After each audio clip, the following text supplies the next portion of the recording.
It was a quiet Thursday night, the kind where nothing out of the ordinary ever happens. The kids were at my sister's house for the weekend, and Melissa, my wife of 12 years, was supposed to be at her book club. I just finished a late meeting and was looking forward to a night of leftovers and catching up on a crime documentary. I walked into the house, tossed my keys on the counter, and immediately noticed something odd. A man's coat hung over the back of the chair. Not my coat. Not anyone's coat that I recognized. Melissa hated clutter. She wouldn't let a sock stay out of the laundry basket for more than 5 minutes, let alone a guest's coat left casually out. And then I heard it, laughter. Not the kind shared among friends or acquaintances. No, this was intimate, low, and filled with a familiarity that didn't belong to me.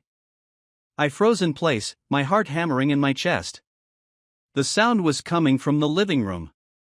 For a split second, I told myself I was being ridiculous. Maybe it was the TV.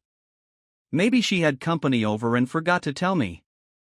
I pushed the thoughts aside and walked towards the room. That's when I saw the light through the half-open door. It wasn't the bright, overhead glow we usually kept on. It was dim, flickering candles. Candles?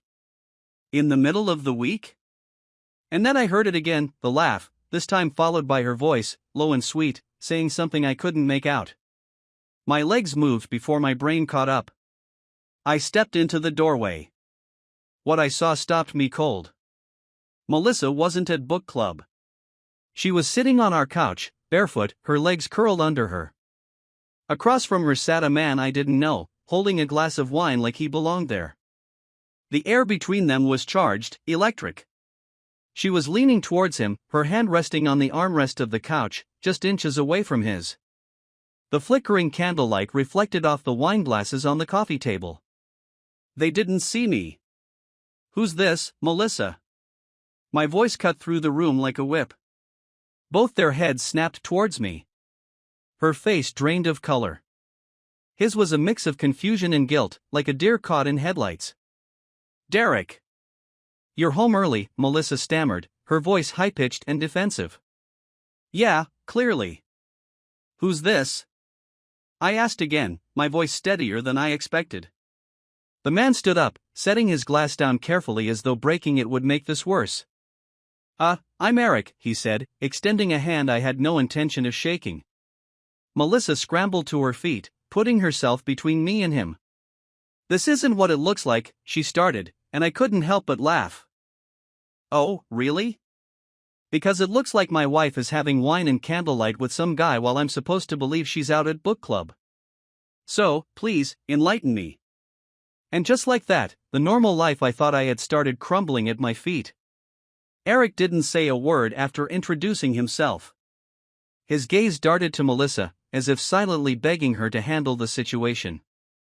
He looked like a guy who'd wandered into a battlefield without realizing it and was now scrambling to get out alive. Melissa, on the other hand, wasn't just uncomfortable, she looked terrified. I think I should leave, Eric finally mumbled, reaching for his coat. Oh, you're not going anywhere, I said, blocking his path to the door. My voice was calm, but my blood was boiling. Not until someone explains what's going on here. Derek, stop. Just let him go, Melissa said, stepping between us. She was panicked now, her hand resting on Eric's chest as though she were trying to shield him from me. That small gesture, the way she touched him so naturally, was like a punch to the gut. I didn't move, didn't step aside. Eric hesitated, clearly unsure of what to do. Fine, Melissa snapped, turning to face me. It's not what you think, okay? He's just a friend from work. We were talking. Talking, I repeated, nodding slowly. That's why you've got candles lit and you're sitting so close I can barely tell where you end and he begins? Derek, stop being dramatic. It's not. Don't you dare try to gaslight me, I said, cutting her off. I want the truth. Now. Eric, to his credit, or maybe because he was a coward, took that as his cue to speak. Look, man, I think I should leave. Clearly, this is a misunderstanding. You've got two options, I said, my voice low and steady. You sit down and explain what's going on, or I call the police and tell them there's a trespasser in my house. Your choice. Eric sat back down. Melissa glared at me, but she didn't argue. All right, I said, crossing my arms and leaning against the wall. Let's hear it. Melissa opened her mouth, but Eric beat her to it. We worked together. That's it. She mentioned she was having some issues at home, and I offered to come over and talk. I didn't mean to cause any trouble. Issues at home, I repeated, locking eyes with Melissa. What kind of issues? She didn't answer. I'm going to ask one more time, I said, my voice sharp now. What kind of issues? Melissa crossed her arms, mimicking my stance. We've been distant, Derek. You're always working late or distracted, and I needed someone to talk to. That's all this was. Funny how I'm just now hearing about these supposed issues, I shot back. And you expect me to believe you're solving them with wine and candles? She didn't answer. I turned to Eric. How long has this been going on? He hesitated. I swear to God, if you don't answer me. 2 months, he blurted out. 2 months. 2 months of lies.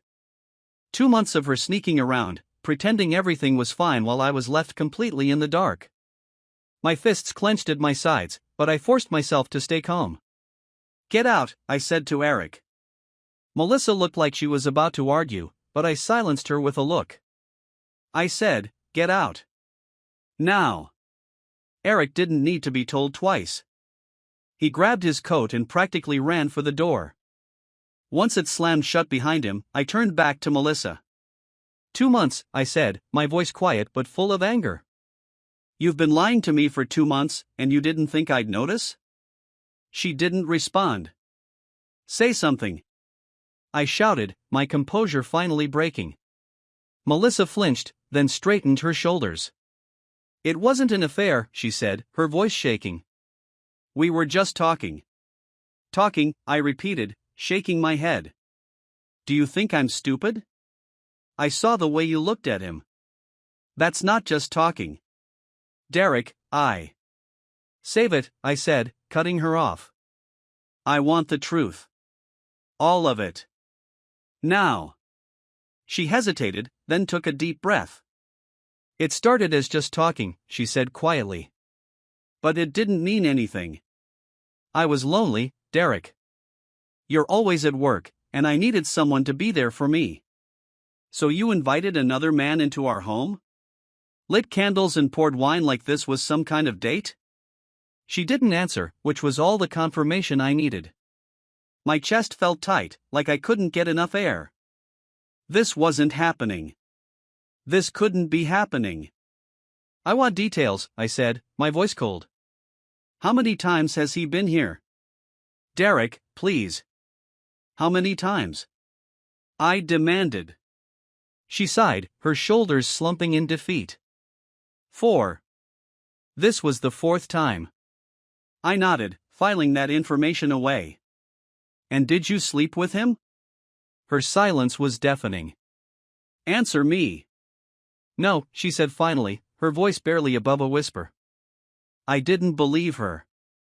How could I? She'd already lied about everything else. Why, Melissa? Why would you do this? I told you, she said, tears streaming down her face now. I was lonely. I needed someone, and you weren't there. Don't you dare blame this on me, I snapped. You had a choice.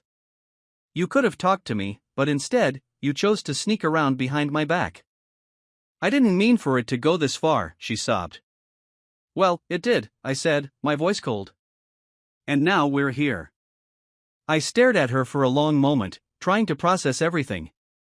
My mind was racing, 1,000 thoughts colliding all at once. Finally, I turned and walked away, leaving her standing there in tears. I needed space. I needed to think. And I needed to figure out what the hell I was going to do next. I didn't sleep that night. I stayed on the couch, staring at the ceiling, the events of the evening replaying in my head over and over. Every time I closed my eyes, I saw her face, her panicked expression when I caught them together. My mind kept circling back to her excuses. I was lonely. We didn't sleep together. It was all hollow. Nothing added up, and I needed answers. When the first rays of sunlight broke through the window, I got up and poured myself a cup of coffee. I didn't feel tired, even though my body ached with exhaustion. There was a knot in my chest that wouldn't go away, and I knew I wouldn't find peace until I got the truth out of her. Melissa didn't come downstairs until almost 10.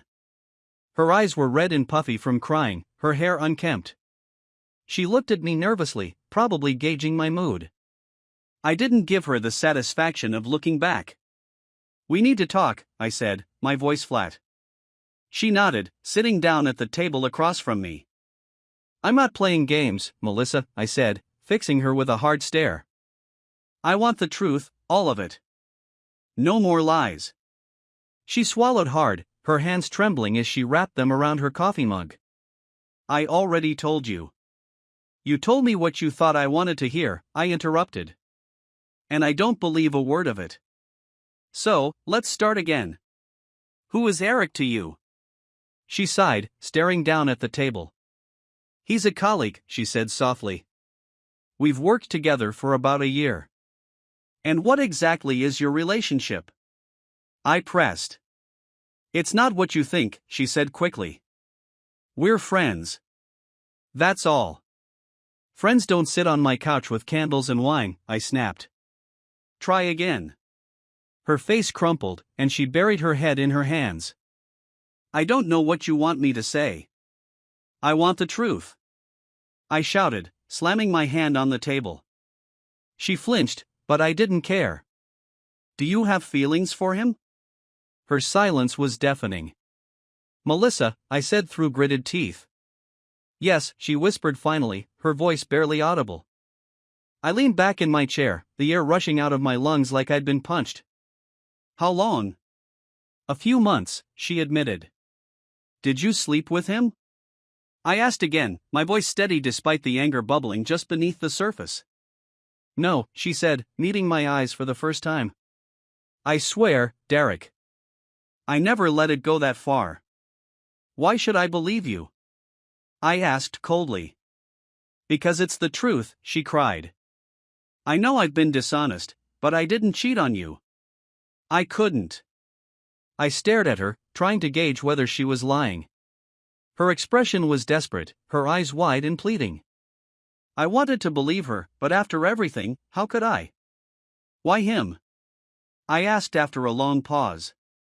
"I don't know," she said, her voice cracking. "He was just there." "I felt like you didn't see me anymore, like you didn't care. And he listened. He made me feel wanted." Her words hit me like a slap. "So this is my fault now?" "No," she said quickly. "I'm not blaming you, Derek. I'm just trying to explain." "Explain what?" I cut her off. "That you were bored? That you needed someone else to stroke your ego because I wasn't doing a good enough job?" "It wasn't like that," she said, tears streaming down her face. "I love you, Derek. I swear I do." "You have a funny way of showing it," I muttered. She reached across the table, but I pulled my hand away. "Please," she begged. "We can fix this. I'll do whatever it takes. Counseling, therapy, anything you want." "Anything I want?" I asked, raising an eyebrow. "Then start by quitting your job." Her face fell. "What?" "You heard me," I said. "If you're serious about fixing this, you'll quit your job." "No more Eric. No more excuses." She hesitated, and that hesitation told me everything I needed to know. "You're not serious," I said, shaking my head in disbelief. "It's not that simple," she said, her voice trembling. "My job is important to me, Derek." "You know that." "More important than our marriage?" I asked pointedly. "No, of course not," she said quickly. "But I can't just walk away. It's my career." "Your career?" I repeated, my voice dripping with sarcasm. "That's your priority right now?" I'm trying to be honest with you, she said defensively. Well, here's my honest answer, I said, standing up. If you're not willing to cut him out of your life completely, then we're done. Her eyes widened in panic. You don't mean that. I've never been more serious, I said coldly. Derek, please, she begged, standing up and grabbing my arm. Don't do this. I'll fix it. I promise. You had your chance, I said, pulling away. I walked out of the room, her sobs echoing behind me. For the first time in our marriage, I felt nothing but anger and betrayal. The woman I thought I knew had lied to me, broken my trust, and now she wasn't even willing to make the sacrifices necessary to fix it. This wasn't just a mistake. It was a choice. And I couldn't forgive her for it. I spent the next 2 days away from home, sleeping in a cheap motel on the edge of town. I told Melissa I needed space and left without giving her a chance to respond. Her texts came frequently at first, long paragraphs of apologies, explanations, and pleas to come home. I ignored every one of them. Sitting in that grim motel room, staring at the peeling wallpaper and listening to the hum of the old air conditioner, I realized two things: I couldn't stay in limbo, and I wasn't the type to quietly roll over and accept this betrayal. I didn't deserve this. The thought of letting her walk away unscathed, free to paint me as the inattentive husband while she found herself with her office buddy, made me sick. No, if Melissa wanted to destroy the life we built together, she was going to learn just how hard I could push back. When I finally returned home, I acted calm, collected. I didn't say much, and she didn't press me. The relief on her face when I walked through the door was almost enough to make me laugh. She must have thought I was soft, that I'd just give in after a few days and pretend everything was fine. I gave her no reason to suspect anything. I slept in the guest room, went to work as usual, and stayed cordial when we had to speak about logistics. My silence wasn't forgiveness, it was planning. The first step was gathering evidence. I needed to confirm what she and Eric had really been up to. She claimed nothing physical had happened, but her track record with honesty wasn't exactly stellar. So, I hired a private investigator. It cost more than I'd expected, but I figured if I was going to do this, I might as well do it right. The investigator worked quickly. Within a week, he had a detailed report and enough photos to make my stomach churn. Eric and Melissa weren't just meeting up at work. They'd been sneaking off to bars, quiet parks, and even a hotel on one occasion. While there was no photographic proof of them crossing the line into something physical, the images of them holding hands and her leaning into him spoke volumes. Armed with this evidence, I went to a lawyer. I didn't tell Melissa about the meeting. She didn't need to know yet. The lawyer was sharp, no nonsense, and exactly the kind of person I wanted in my corner. She explained my options, and together, we mapped out a strategy. Step 2 was making sure Melissa couldn't twist the narrative. She was good at excuses and even better at playing the victim. I wasn't about to let her paint me as the bad guy in this mess. I began subtly recording our conversations. Nothing illegal, just enough to protect myself if things went south.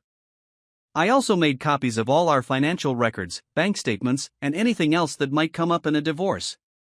Then, I reached out to Eric's wife. It wasn't a decision I made lightly. I debated it for days, wondering if it was fair to drag her into this. But the more I thought about it, the more I realized she deserved to know. If the roles were reversed, I'd want someone to tell me. I found her number online and called her during my lunch break. She was polite but confused until I explained who I was and why I was calling. There was a long silence on the other end of the line, and then she asked, "How sure are you about this?" "I have photos," I said simply. "If you want to see them, I can send them to you." She didn't hesitate. "Yes, please." I emailed her the pictures and waited. She called me back less than an hour later, her voice shaking with a mixture of anger and heartbreak. "Thank you," she said. "I'll handle it from here." I didn't pry into what she planned to do. That was her battle to fight.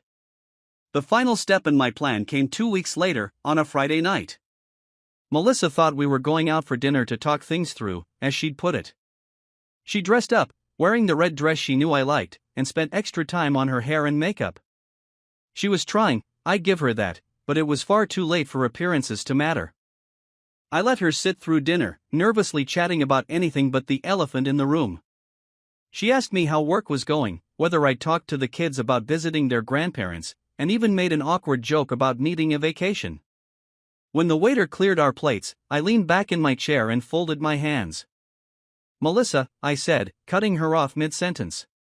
"This is over." Her smile faltered. "What do you mean?"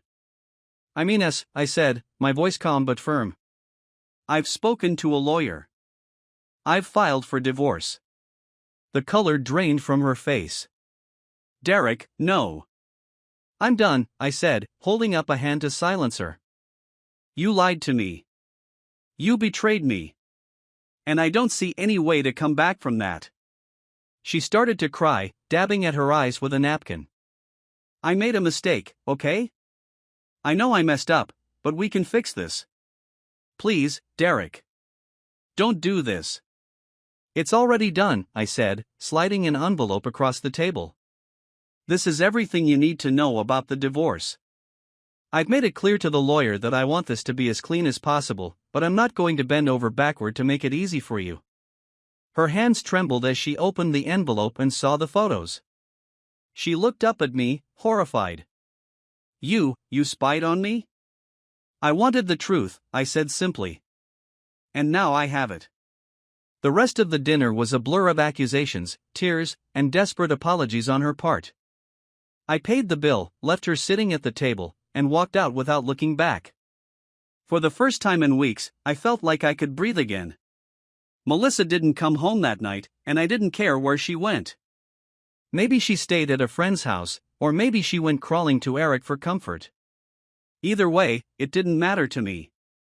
I spent the evening in the quiet of the house, going over the timeline of everything that had led to this moment. The divorce papers were filed, the truth was exposed, and I was ready to move on with my life. But there was still one final piece of unfinished business, our last conversation. I didn't want to leave anything unsaid or give her the chance to twist the narrative later. When she walked through the door the next morning, it was clear she hadn't slept. Her makeup was smudged, her hair was a mess, and she carried herself with the defeated air of someone who knew the game was over.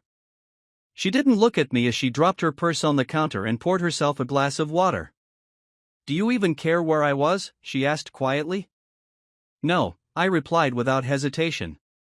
She flinched, but I didn't apologize. I wasn't here to comfort her. I was here to end this. "We need to talk," I said, motioning for her to sit down at the dining table. She hesitated but eventually complied, sinking into the chair across from me. I sat down as well, keeping my posture relaxed but my expression firm. "This is it, Melissa," I said. "Our last conversation before everything becomes official. I want to hear your side of things, and I'll tell you mine. But after this, we're done. No more arguments, no more pleas. Agreed?" She nodded slowly, her hands gripping the edge of the table like it was the only thing keeping her upright. "Good. Let's start with you," I said. "Why did you do it? And I don't mean the excuses about being lonely or feeling neglected. I want the real reason." She looked down at her hands, twisting her wedding ring around her finger. "I don't know," she said finally. I guess I just felt stuck. Like we were stuck. Everything had become routine, predictable. And when Eric started paying attention to me, it felt exciting. Like I was worth something again." Her voice cracked on the last word, but I didn't offer any sympathy. "And you didn't think to tell me you were feeling this way? You didn't think to say, 'Hey, Derek, I'm struggling. Let's work on this together.'" "I was scared," she admitted. "I didn't want to make things worse, and I didn't know how to bring it up without sounding ungrateful." I shook my head, disgusted by her reasoning. "So instead of fixing what was broken, you decided to blow it up entirely. Do you realize how selfish that is?" "I wasn't trying to hurt you," she said, tears streaming down her face now. I don't know what I was thinking. I wasn't thinking. No, you weren't, I agreed. Because if you had been, you would have realized how much damage this would cause. To me, to the kids, to everything we've built together. Did that ever cross your mind? Of course it did, she cried. But by the time I realized how far things had gone, it felt too late to fix it. And I didn't want to lose you, Derek. I still don't. You lost me the moment you lied, I said coldly. Her sobs grew louder, but I didn't waver. I couldn't. My turn, I said, leaning forward. Here's how I see it. You didn't just cheat on me, Melissa. You betrayed my trust. You took everything we had and threw it away for some temporary thrill. And the worst part is, you weren't even honest about it. You made me doubt myself, doubt my instincts, because you didn't have the courage to admit what you'd done. She didn't respond, her shoulders shaking as she cried into her hands. I loved you, I continued, my voice steady despite the anger boiling inside me. I gave you everything I had, and it still wasn't enough for you. So now I'm done. I'm done trying to make this work. I'm done pretending we can fix something you broke beyond repair. What about the kids? She whispered, her voice barely audible. What are we going to tell them? We tell them the truth, I said. That we're getting divorced because their mother couldn't be honest. They deserve to know why their lives are changing. Derek, please, she begged, reaching across the table for my hand. We can go to counseling. We can work through this. I'll do whatever it takes. I pulled my hand away, shaking my head. It's too late, Melissa. I don't trust you anymore, and without trust, there's nothing left. Her face crumpled, and for a moment, I thought she might collapse under the weight of her own guilt. But she held herself together, barely. So this is it, she asked, her voice trembling. This is it, I confirmed. I'll stay in the house until the divorce is finalized, but after that, I'm gone. And I suggest you start thinking about what kind of life you want to build without me. She nodded, wiping her tears with the back of her hand. I'm sorry, she said, her voice broken. I know that doesn't mean much, but I am. It's not about being sorry, I said, standing up. It's about the choices you made. And now you have to live with them.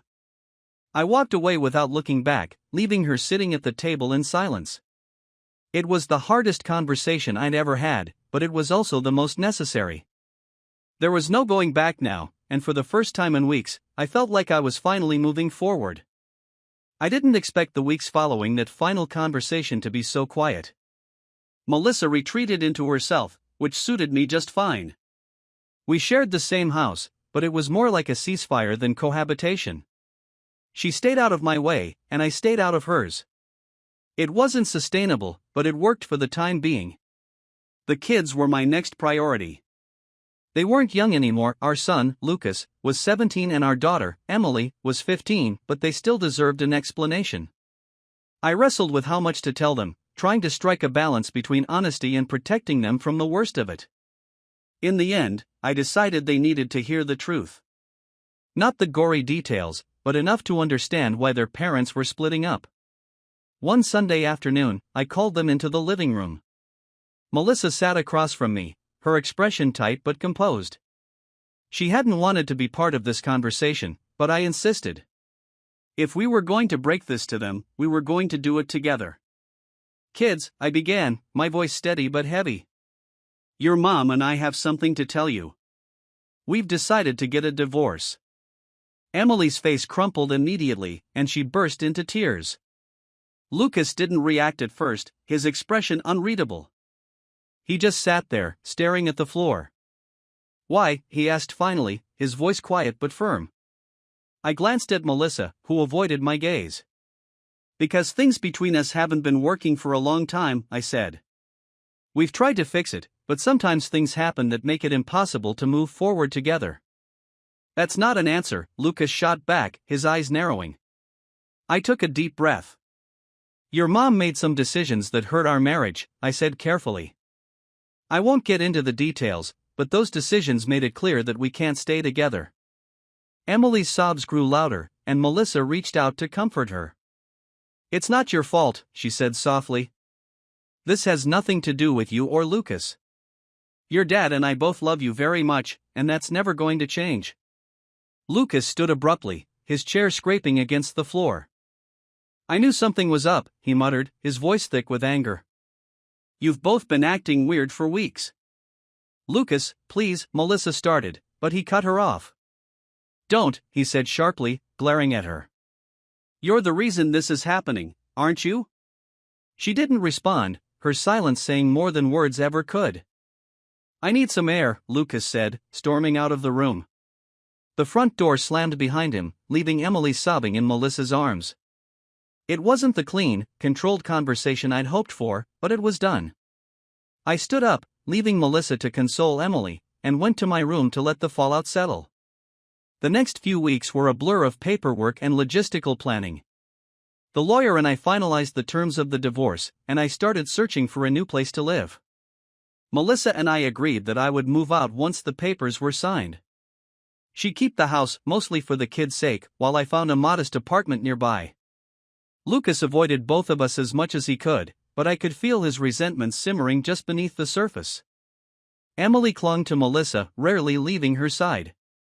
It hurt to see the wedge forming between me and my children, but I told myself it was temporary. They'd come around eventually, at least, I hoped they would. The day I moved out was surreal. I packed up my things while Melissa stayed upstairs, giving me space. Lucas helped me load boxes into the car without saying much, his face stoic and unreadable. Emily stood in the doorway, watching with tears streaming down her face. Are you coming back? She asked as I carried the last box to the car.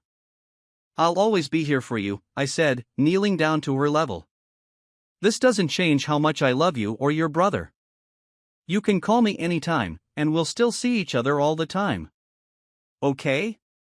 She nodded but didn't look convinced. As I drove away, leaving the house and my old life behind, I felt an odd mix of sadness and relief. It was the end of one chapter and the beginning of another, and while I wasn't sure what the future held, I knew I couldn't stay stuck in the past. The weeks turned into months, and slowly, I started rebuilding my life. I threw myself into work, picking up extra projects to keep myself busy. On weekends, I took Lucas and Emily out for lunch or to the park, trying to mend the cracks in our relationship. It wasn't easy, but progress came in small, steady steps. Melissa, for her part, kept her distance. We communicated only when necessary, mostly about the kids. I heard through mutual friends that she had quit her job and was seeing a therapist. It didn't matter to me. Her life was hers to sort out now, just as mine was mine. One evening, I sat in my new apartment, going through old photos of the family. The memories hurt, but they also reminded me of the good times, the times before everything fell apart. I realized that while the marriage had ended in betrayal, it wasn't all bad. I'd loved Melissa once, and she'd loved me. That love had given me Lucas and Emily, and for that, I was grateful. The final court date came and went with little fanfare.